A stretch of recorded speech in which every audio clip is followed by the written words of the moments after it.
So before we deep dive into this video, let me just say, I know that the IMEI serial number and stuff is being shown in this video. This phone is actually being returned to T-Mobile. It was an entire situation where the teller made a bunch of lies about the contract and the plan and a bunch of different things. So I'm returning it for that reason. But for this review though, we are going to talk about the Razr 2026. Now, this is about how expensive is this phone? If you go to Motorola's website, you could probably get it on sale, but you are looking at like roughly $799 for this device. For the T-Mobile family out there, let's see how long it took to unlock. This is a mid-tier phone. Now, it does unlock faster than this. I did just boot the phone on, but I want you to understand that no matter how nice this phone is, no matter what reviewer online says how beautiful it is and the titanium band and all this nonsense, it's still a mid-tier phone. $769 under T-Mobile. The cheapest you may be able to get this is $699, or if you're switching over to Cricket or some type of prepaid carrier and they carry it, you can get this for a pretty decent deal.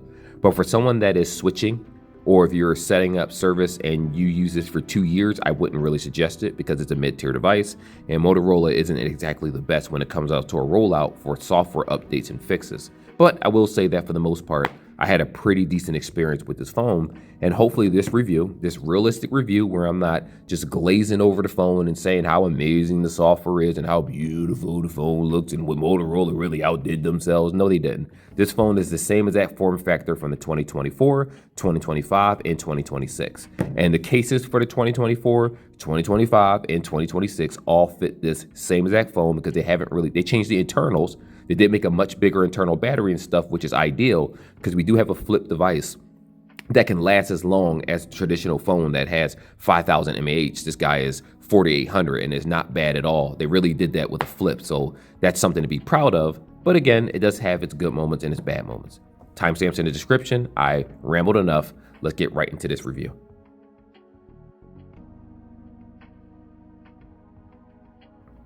So first things first, let's talk about the design and the display of this device. The fingerprint scanner is in the lock screen right here. As you can see, the lock button, the power button. So if you flip it open and then you'll just hover your finger over here to basically unlock the device, it's super responsive and I do like that. This also does have face unlock. Now, it's not going to be as good as Motorola's. It's not going to be as good as Apple's face unlock, which is used for biometrics, but this one is pretty fast and pretty responsive. Though what I will say, in low light situations with face unlock, it's a little iffy. But anyway, let's go ahead and look at the body of this. This is really premium looking. One thing I will say is that regardless of whether the internals in the phone is good or not, Motorola did a really good job, and Samsung, basically a lot of companies have done this, where they give you a premium looking experience with these devices, where if you was to look at this, you would never think that this has a mid-tier processor. You would never think that this doesn't have the highest in cameras just from looking at it. And I think that's why, these reviews are so necessary, because someone will pick up this phone thinking, oh, it's a great device, which it is, but depending on what you want to use it for, you may have some issues in the long run. So you have the volume rockers right here. You have the power button, which doubles down, we just mentioned, as a biometrics face unlock. You have USB-C on the bottom. There is no SD card slot whatsoever. Though this does take eSIM, you do have the option for a SIM card. And of course, it's 256 gig standard, no SD card slot support. Now on the outside screen, which I think is pretty cool, if you want to show you some of the features right here, you can actually set applications right here.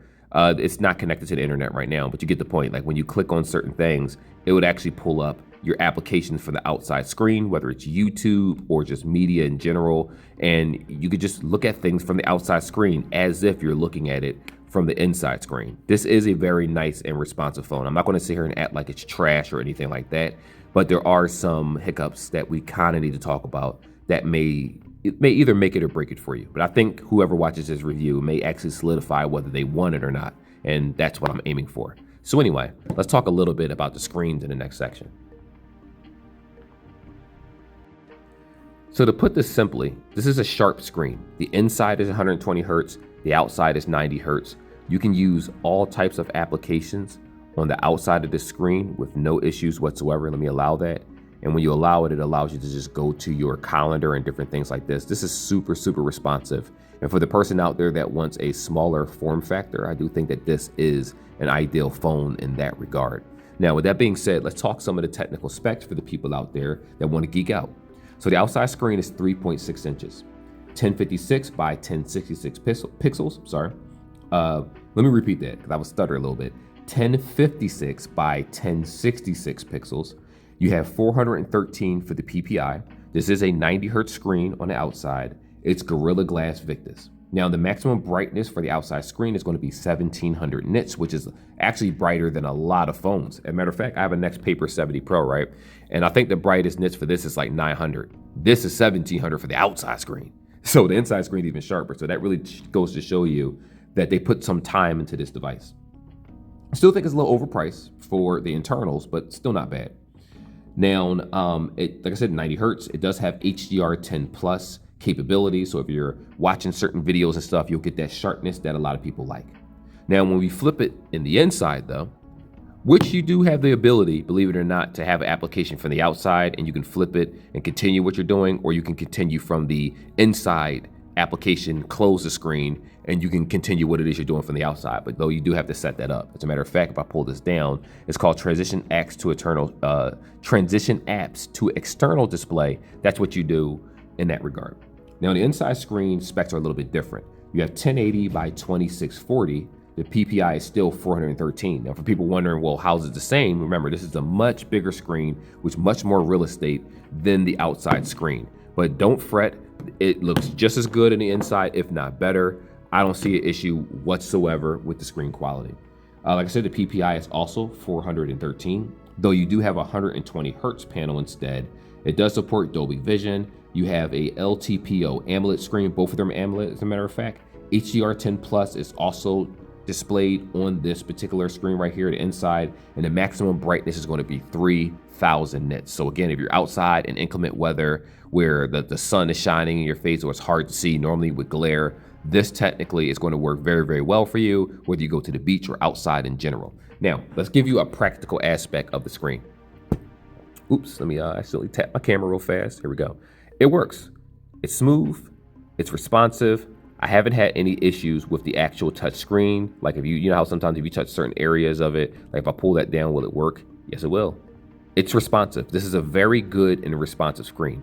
Now, the only downside I will say is that don't let this fool you. It's still a mid-tier phone, meaning that any issues that you experience when it comes to lag, maybe you might switch between applications, which this hasn't happened to me yet. The only thing I did experience with lag with this was simply I was sending pictures and text messages, and it takes a minute for it to actually load up everything in the text messages. Then I started remembering that this is actually a mid-tier phone.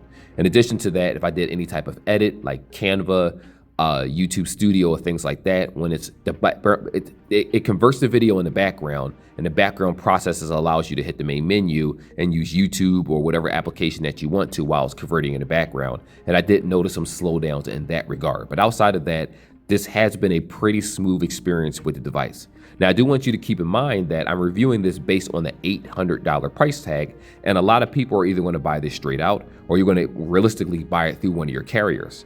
Now, for T-Mobile, they were giving like $630 off for certain phones, depending on how you do it. So you will be paying like a $7 EIP for the next 2 years, which I think it was total like $160 something. So, and I just feel like this is way too expensive. Like you can get an S25 FE or something else that has more power in general with the cameras and better technology in terms of internals. And, you know, if you're willing to sacrifice that flip form factor, if this isn't as important to you, you can definitely get a better phone for nearly $800. But again, it's not bad for what it does. I do feel like that they are overcharging quite a bit though, just because it is a foldable. Anyway, let's move forward. So let me start this off by saying I'm freakishly terrified of heights. So doing this part of the review and being this close to the rail, that was closer for the other section, boy, y'all better like this video because this is killing me inside. But anyway, the camera's decent enough. Now, both videos that you see here with the front camera and the main shooter camera are in 1080p and 60 frames. It does do 4K, but the highest you can get is 30 frames with 4K. And again, I understand that this is a mid-tier device, but to charge $800 for this and not be able to do 4K 60 to me just feels like you're just cheapening out on the customer. Maybe that's just me. But I come from an era where flagships didn't cost this much back in the day. And now mid-tier phones cost just as much as some flagship phones. Like for instance, if you was to look at the S25 FE, that has better cameras than this. And that's $659, and this is an $800 phone here.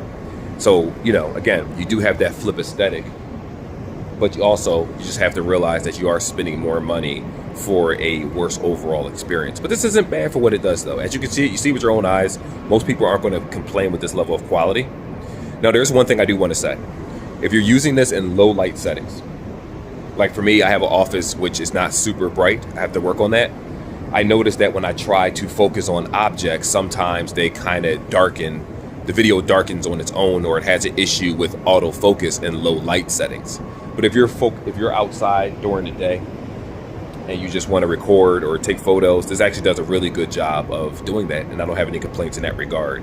But again, you are paying top dollar for a mid-tier phone. So no matter what you see in its video and how good it seems, remember, it still is mid-tier, and it still has some of those mid-tier problems with the processor, and we'll talk about that in another section.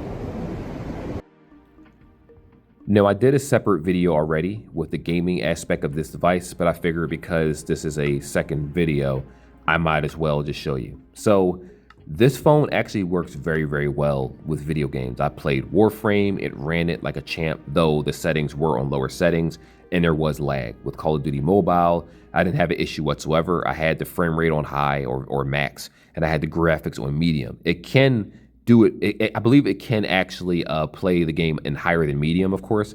But the reason why I do that is because I don't want to burn out my phone. Remember, just because your phone is capable of playing games and doing a lot of different things doesn't mean that you should stress it. Because if you're trying to preserve your phone for as long as possible, then you want to make sure that the graphics are good.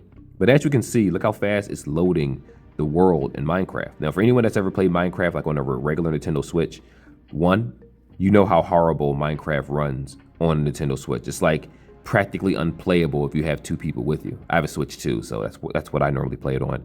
But this is not bad for a phone. Of course, these phones do have controller support, but for right now, I just wanted to show you how responsive the touch actually is when looking around. And here's the thing, I don't use touch controls when I play games, but because the screen is so sharp, so responsive, whatever I do, and you don't see any lag, dude. You don't see any lag whatsoever with what it is that I'm doing. That's why I say you don't have to buy the most premium and the most expensive phone, because depending on what it is that you use it for, this might be good enough for you. Now, what I will say is if you're playing more graphic intensive games, you're going to start noticing that this is, a little lackluster. Like if you're playing The Division, or like I said, Warframe before, if you compare it to an iPhone, even an iPhone 16e, that's going to blow this out of the water in terms of gaming performance. But again, for an Android user that likes this, I genuinely don't have a problem with this device. I think it works well. I think it looks good, smells good, it's clean. Believe it or not, here's a good one too. I forgot to mention this part. I haven't experienced the overheating that I used to. The last model of this device that I had was the 2024 one. I skipped the 2025. And with the 2026, it seems like they took care of the problem with overheating with this device. So even if I play COD Mobile or other games for long periods of time, like an hour, I noticed that, yeah, all phones get warm, but this doesn't turn into a fireball like some of the previous Motorola devices used to in the flip family, like the 2023 and the 2024. So they did fix that vapor problem. I'm not sure exactly what they changed. Don't really care what they changed. I just want my experience to be flawless and smooth, and I'm sure you feel the same way. But again, the only time you'll experience slowdowns is if you're editing applications like using Canva, using UCut. You can use multiple applications at the same time with this device, which you will notice that it moves a little bit slower than it originally does. And as you can see, look how it's taking a little bit of time for stuff to load, but this still isn't bad. It's not bad at all. You can get your full gaming experience on. So whether you get this for a kid, you get this for an adult, whether you use this for just everyday leisure, YouTube watching, answering emails, it doesn't really make a difference. My experience with this device has been very, very satisfactory, to be honest with you. The only time I realized that it was mid-tier was when, I was obviously comparing it to the S25 FE, which I also have, and then I saw all the limitations of this phone. Like if you use this by itself, you'll be perfectly fine. The moment you put this next to another phone that just has better internals, and again, $800 for this, the other phone is $659. The Samsung's way better than this. But some people want that flip form factor. Some people prefer Motorola software, which I totally understand if you like Motorola. But remember, you're not going to receive 6 years of software updates. Motorola doesn't support their devices for that long, to be honest with you. It's actually pretty lackluster.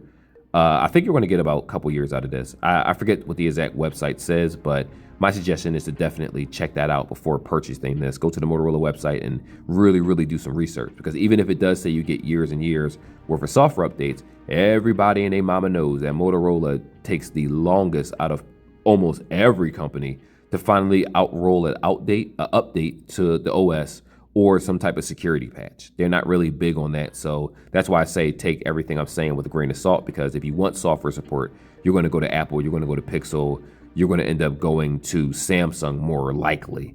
Motorola still needs to make better promises with their updates. But again, great phone, great phone. It works very well.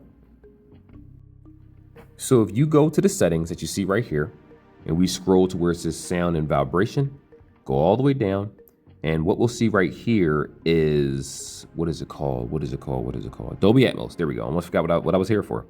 And when you click on Dolby Atmos, like the little cogwheel here, you have the option for spatial audio. This is built into the device. Smart audio, music, movie, game, podcast, and custom.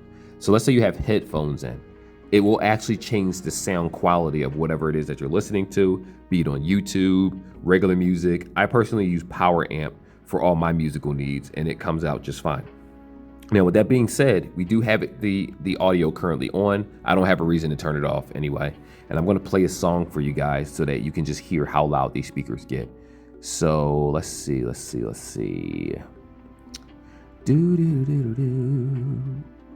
That one doesn't, the bass is terrible.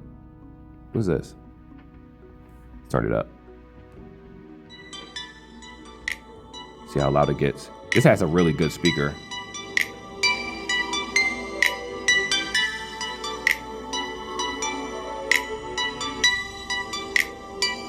That's loud, man. And you can feel the vibration.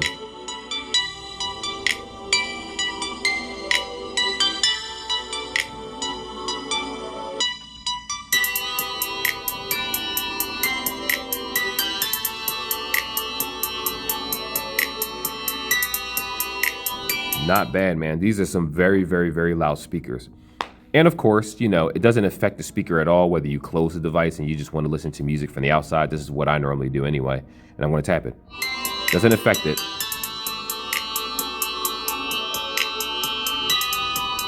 I like it. So if you're a person out there and you want to use this to, you know, you walk around the house, you want to talk on the phone, you want to talk to, listen to music, podcasts, watch movies, watch Netflix and stuff, whether the screen is open or the screen is closed, you're going to have a very loud speaker. Now, to make this in comparison, it is not to talk badly about the next paper, because this is the primary phone that I normally use. Listen to this. I'm going to play the same song, right? Where is it? This is called... Oh, you know, I don't even have it. Oh, I do. I thought I didn't have it for a moment. So watch this one. You heard this one.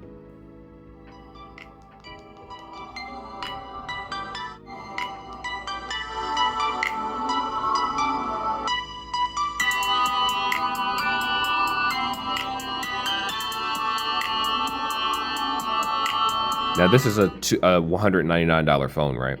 This is an $800 phone. Much sharper. The sound isn't bleeding. It doesn't sound like it's struggling. Like with the next paper, and then again, not to talk bad about this, when you listen to things out loud, you do notice that the voice is struggling, the speaker is struggling because it's a low tier phone. While even though this is still a mid tier phone right here, it's just better internals in it. So Motorola did take the time to give you that premium feel and premium experience. Remember, just because you pay more doesn't make it premium.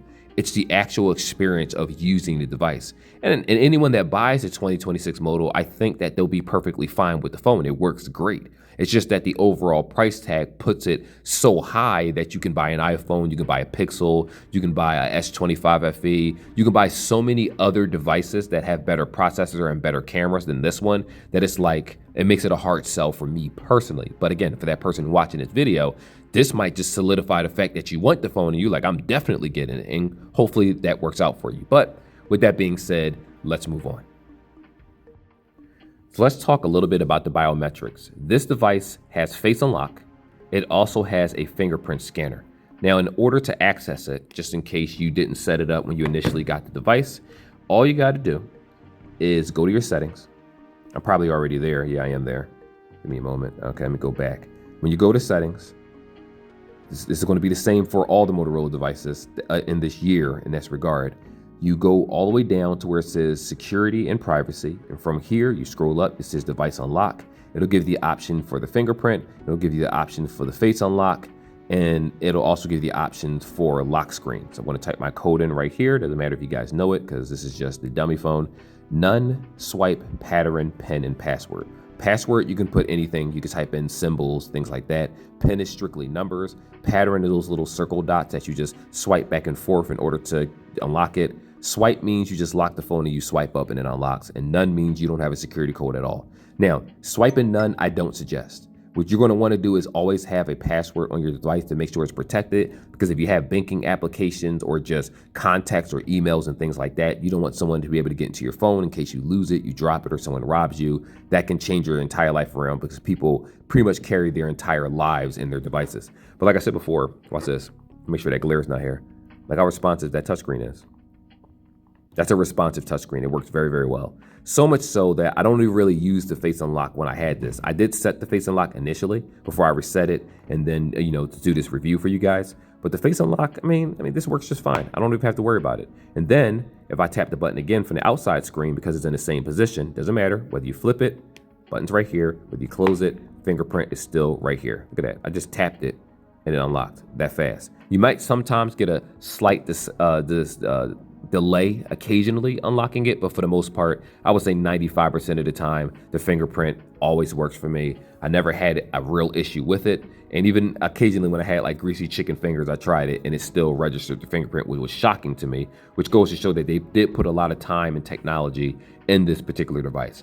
Though the $800 price tag just seems unrealistic. Companies want to make as much as possible. I understand that. I think that lowering the prices for consumers and making it reasonable so that your company can get more market share is the smarter idea. But hey, I don't work for Motorola. They can do what they want. Let's move on. So let me turn this volume down real fast just in case they decide to copyright me. Companies be doing that. So let's just talk a little bit about the internals for this device. Now, this one launches with Android 16. You have a Dimensity 7450X. The GPU is the Mali-G615 MC2 for anyone that wants to know. This is an octa-core processor of 4-2.6 gigahertz Cortex-A78 and a 4-2 2.0 gigahertz Cortex A55. What does that mean? Mid-tier processor, mid-tier specs. This is not going to outdo the Snapdragon 8 that you see for all these current devices. It's not going to be more powerful than any of those things. When you start using multiple applications for this device, that's when you start noticing that it's not a high-end device. The price is high-end, but that's pretty much it. Now, for the internals, why does it say that? The internals for this is actually 256 gigs with 8 gigs of RAM. This is the one that T-Mobile actually sells. Now, I'm looking online and it does say there's a 128 gig version. I ain't never heard of that one before in my life. The one that I have is 256, and most of the Motorola Razrs are pretty much 256. Charging speeds, on the other hand, are going to be a little bit different. 30 wired charging speed, 15 wireless. But what I will say is that it still does charge pretty fast when you plug it up. And it does have a 4800 mAh battery, which I think is very, very, very, very, very good. If you use this particular flip, I can't speak about the Samsung flips or the other ones because I never had those. The Motorola flips are the only ones I pretty much had. And this does last as long as other traditional phones. So this can beat out my next paper in battery life a lot of times. It can beat out my S25 FE. It can beat out a lot of phones in terms of battery life, depending on how it is that you use it, because it does have a pretty big battery. And then when you close it up and look at the form factor, it's just a nice overall device in general. I like this. I like this a lot. So again, for the person out there that's purchasing this, you obviously know that you're getting a low-end device, a mid-tier. They do have higher end versions of the 2026 models, but the price dramatically drops. Then you'll be talking about $1,000 to $1,400 for a phone. And I'm going to be honest with you, even though I'm a phone lover, even though I love electronics, I'm not paying no $1,400 for some Motorola flip. That's crazy. So this is probably going to be ideal for a lot of people, because if you're not gaming a lot and you're just using it for everyday leisure, photos, pictures, things like that, it pretty much does the job good enough for the average person. But anyway, let's kind of close off this video and talk about who this is for. So I don't know who needs to hear this, but let me first say this before we close out this video. If you have a Motorola Razr 2024 and there's nothing wrong with it, don't upgrade. If you have a 2025, don't upgrade. If you're doing this simply because you just want a newer phone, it is your money, do whatever it is that you want. But I'm a person where I think you shouldn't just spend frugally that way. You shouldn't just throw your money out the window. Every year there's going to be a phone. Every year the price is going to increase. Every year they're going to talk about slight tweaks here and there, and it's not worth upgrading every single year. Now, this does have a beautiful outside display. It has a beautiful inside display. You have 256 gigs, 8 gigs of RAM. It's a wonderful device, and it works very, very well. The problem that I have, though, is that they're charging $799 for this. So to put that in perspective, you can get a 17E for $599, also 256 gigs. You can get some form of Pixel, nothing phone. You can get a Galaxy S25 FE, which overpowers this easily in the camera department, in addition to the processor and all that stuff, and you'll get a much faster and snappier response time, longer software updates and things like that. I understand that you have a personal preference, and some people like Motorola, or some people prefer Motorola Flip, so get what you want. But all I'm saying is try to get it as cheap as possible. For people switching to Cricket or wireless providers, you may pay $199, $100, whatever, for a Moto Flip, which is ideal, and I think that's a great price tag if you get it for that still. But $800 is a huge ask. Even if you were to buy this straight out from a store because you just want to buy a phone straight out, $600, $599 to $649, I think, is the maximum that this should be, and that's even stretching it, because you're still getting a Dimensity processor, one of the lower end ones. You're not getting high-end resolution cameras. They're decent, they're great for what they do. I'm not here to talk down to them, but when you start comparing this to other devices in the same price point, whether you're looking at the Redmi phones, or I know those are more expensive, but my point is that you can literally buy any phone in the world at this point for nearly $800. That's reasonable. Whether it's overseas, you can get phones that have faster wireless charging than this one has wired charging. You know what I mean? So shop smart, do what's best for you. If you're coming from the States and you don't want to use a phone from China and Japan and all that stuff, that's totally understandable. This works well for me personally, and I think that whoever buys it will like it if you're used to the Razr mid-tier phones. But if you're looking for something for better longevity, better battery life, better camera, I would say get an S25 FE. And I'm not even a huge Samsung phone. I'm just looking at the value of both devices. And this does have high value, but at the same time, is it going to last as long? Are they going to support the software as long? Are they going to fix any glitches or problems that you come across? Remember, Motorola has a track record of not taking care of their customers, so just keep that in mind. Anyway, like and subscribe like always, guys. I will see you guys in the next video. Till then, take care, peace, God bless. I got to reset this phone and get it packaged back up so I can take it back to the store. What I already did, though, is that I actually ordered another one. So I have all the accessories and stuff that I'm keeping. I have to pay for that off. And I'm going to take this back because I'm still within that 14-day remorse period for T-Mobile.